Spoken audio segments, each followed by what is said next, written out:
Massage de la prostate, de quoi s'agit-il? C'est bizarre aussi ça, un massage de la prostate.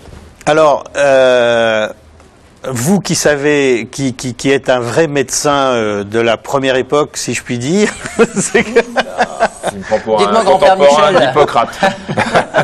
Non, mais des salles de garde, etc. en tout cas, parce qu'il n'y a plus de salles de garde, comme vous le savez de nos jours, malheureusement. Voilà.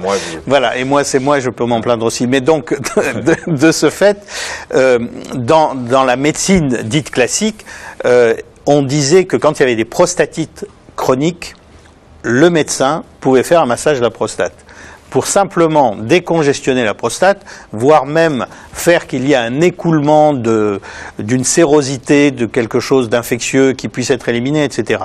Ça, c'est la définition classique du massage de la prostate.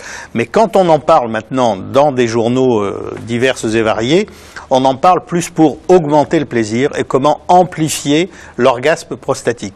Un orgasme prostatique, c'est comme l'orgasme utérin chez la femme, c'est quelque chose qui est profond, donc beaucoup plus puissant, beaucoup plus défini, et de cette manière-là, il y a des méthodes qui valent ce qu'elles valent, hein, parce qu'il n'y a que ceux qui défendent leur méthode qui disent que c'est bien, mais un certain nombre d'hommes disent que c'est beaucoup plus profond pour eux, sauf qu'il faut accepter une chose. Se faire mettre un doigt dans le derrière. Voilà, exactement. Il faut aller la chercher, la prostate. Voilà, la prostate c'est quand même au bout du doigt, et il faut masser autour avec ça. Donc ça veut dire que la dame, elle masse la prostate. On a compris.